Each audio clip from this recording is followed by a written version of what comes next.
Hey, it's Joy. Welcome back to the channel. I am so excited to share a card with you today because we have just restocked the Sketched Florals Sunflower Stamp Set, which is what I am inking up as we speak. So we are coming up onto the Labor Day holiday, and I just wanted to let you know that we do have an awesome Labor Day sale going on. The entire Sketched Florals collection is 25% off. That includes the dies and this one that we just restocked. We also have all of the Koala Bear stamp sets that are 50% off, and the Build a Flowers are 50%. And our summer blowout continues so that we can make room on the shelves, and you can find stuff up to 75% off. But those quantities are limited, so all sales are final on those. Okay, so what you're seeing me do here after I inked up the Sketched Floral Sunflower is I am mapping out all of the leaves. I like to do that anytime I do a floral. And even though it's pretty straightforward that these are all leaves, I am using my highlight color, which is a YG01 Copic. You don't have to be stuck with using a Copic marker. You can use any medium that you like to color with. I just really love Copics, and when I have a chance to pop on the channel, that's usually what you're going to see me color with. Next, I map out my shadows using my darkest color, which in my color blend is a YG67. And what I like about this blend is this YG67 has a lot of, it's more saturated, so it's got a lot of more grays or blues in it. So we're going from the brightest of the 00 family all the way to the 60 colors. So we're getting some really vibrant colors in this combination. So where I put my shadows typically is anywhere one leaf overlays another, any place where the veining of the leaf would be, so that it shows that there's obviously veining, and then anywhere that a petal or another leaf overlaps. And since I color darkest to lightest, sometimes I can bleach out my shadows, so you'll see me come back every once in a while with my darkest color, and you'll see that like at the end of the greens. My next color is a YG17, so it's got the same amount of saturation or the grays in it, but it's a much more vibrant green than the 6-7. So that's why we're using the 1-7 and the 6-7. You notice that last number is the same. We're just doing that so that we can get a nice blend in here. And all I do is I extend my shadows and the veining of the leaves, and anywhere that there are artist drawn striations in like the stems and stuff, I will go over that just so that we can bring that forward and make it pop from the page. And I repeat this process on every leaf, every stem, honestly, with most of my Copic coloring. Then after that, I will come in with a YG03. YG03 is my second midtone, so it's the step up from the highlight. And really, I will come in with that, and I will do a wash over that 01. I only leave a hint of that 01 showing through, and that's what I like about Copics or any alcohol marker, is that they are translucent colors and they're buildable, meaning that you can layer them and you can keep adding layers to them. So I mentioned the sale being 25% off of the Sketched Florals, and we've got that summer blowout sale going on. My team has done some amazing stuff with these sunflowers. I've seen Becky do a coaster, and I've seen another person do cards. And then, I don't know if you've missed it, but we had a new release about 10 days ago, which is all Christmas. So you'll see a lot of those pair very nicely with the Easy Lights from Pear Blossom Press, which we do have in the shop. Those are not on sale, but I always want to let you know that when things are being added to the shop. Another thing being added to the shop were some envelopes, some slimline, multiple colors, so take a look at those. Now we're going to go into what would typically be the stamen, but this would be where the seeds of the sunflower form. And so with a sunflower, you've got like 2 rings inside of it. So I like to use the E20 family. And a lot of times you'll see me like bend my colors by using like different families. But I find with the 20 family, you get a really good differentiation in color and they don't lie flat. So I go towards the outer edge and I dot in or stipple in the E29 as my darkest color.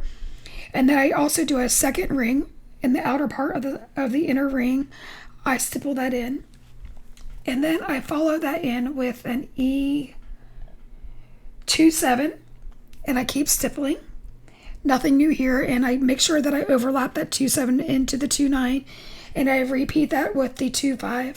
And now I'm with my highlight color, and that's an E23, and that almost has like a caramel color to it, so it really brightens that up. Now, if you want to take it further, you can do an E21, but sometimes you bleach it out too much, so I like to do the E29, 2.7, 2.3. I think I left the 2.5 out when I repeated that. So when you're using Copics, sometimes when you use the entire family, like I just did the 2.9 through the 2.3, your color lays a little bit flat. So if you use other color families, you can really sharpen up your colors. So for this blend, I am starting with an E99, which is an earth tone color. And then, and you're going to see that I kind of do those in like a bowed shape so that you get the idea that you've got like, that the flower is a little bit curved. And I'm just extending that where the artist drawn line is, where you can see the fold of the sunflower. Once I get all of that in, so I do petal by petal, flower by flower, just so that I don't get lost of where I've been, where I haven't been. And the color is the same thing where I'm doing darkest to lightest. Anywhere a petal overlaps another one, I put this E99, which is my darkest color, my shadow color, in. And I'm sorry, my dogs are scratching and itched so you can hear their collar. I apologize for that. This is real life, people. I'm so sorry.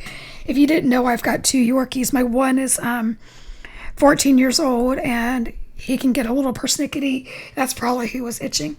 Anyway, anywhere anything overlaps or where there's a fold, I put that E99. And then I bring in a YR, which means a yellow red. And that's going to be my transition color between the earth tone and the yellows. And so that's a Y2 and I just extend all of those shadows. Then I'm coming in with a Y08, which is my darkest of my yellows that I'm using for this flower. And I continue to blend that out, following the same thing that I've been doing this whole time. And then from there, I skip a step, which would be a Y06. I'm not using that. I'm using a Y04 because it's a much brighter yellow, and I continue to extend that. And you see I leave a lot of white space in there, and that's because I want there to be highlight. So the more that I would color over that yellow, it would get darker. So my very last step is to go over that that white space with one swipe of that Y04. For my next flower, I want to make it more of an orangey color. So I'm using an E09. And this is like a sienna desert looking color. And that's going to crisp this up. So the last flower is more golden. This is going to be more yellow. And I'm doing the exact same thing. Even the petals that are in the back, I'm adding just a little bit because you're going to have those same color striations no matter where those petals are. So you need to still put in your, what I call the scary dark or your shadow color to make it realistic. I am skipping the E99 and I'm using the YR24. And that again is going to be my transition color into the yellows. And I am continuing to use those bowed feathering movements. So then that way I can give the idea that this flower is kind of like curled up a little bit. You're not going to see a whole lot in that because this is kind of a backup, like a background flower, but that's kind of the mentality that I'm using. Now I I forgot to tell you, I used a Y19 as my darkest yellow, and then I skip a step and I go to the Y13 so it's nice and bright. So I am interchanging my yellow so that we get all kinds of depth and dimension in our flowers so that the entire image isn't the same sunshine yellow. And if you were to go to a field, like a sunflower field, you would see that all the flowers have all different colors within them. You know, there are some sunflowers that are orange, some that have like a reddish purple tone to them, and even yellow. So I am just using my artistic license to color this with all the things so that you guys can kind of pick one that you like and that you can adapt it to whatever kind of flower you want. So this next flower, I use the E09, and then I go to an E99. So I just broke my rule. So the last flower, I didn't use that E99. I am using the E99, just a hint of it, before I go into my next colors. And then I continue to use the Y24. And the reason I did that was, this is almost like this flower. If you look at it, the texture is a little bit different. And that's because the seeds are still inside of the stamen area. So I finished off my flowers. You didn't need to see me to repeat the same process over and over again. I used my B69 marker to color in some blue, and then I used some gold tinted gouache to splatter. Here I am applying some double-sided adhesive to pop up my panel. I think I cut this down to like 3 1/4 by, what would that be? Like 4 1/2 maybe? And then I matted that onto black. One of the little tricks that I use is I use my Bearly Art Glue. You saw my cupcake glue holder. That fits my Bearly Art Glue, so it's always upside down. But I put that glue on my adhesive sheet, so that way I have a little bit of wiggle room in case I don't get my layer on straight, so that you just can move it slightly. And then I popped it up again onto a die cut white panel, and then I put it onto my card base. So thanks so much for hanging out with me. Be sure to check out the Labor Day sale. Be safe, be happy, and I'll see you next time. Bye-bye.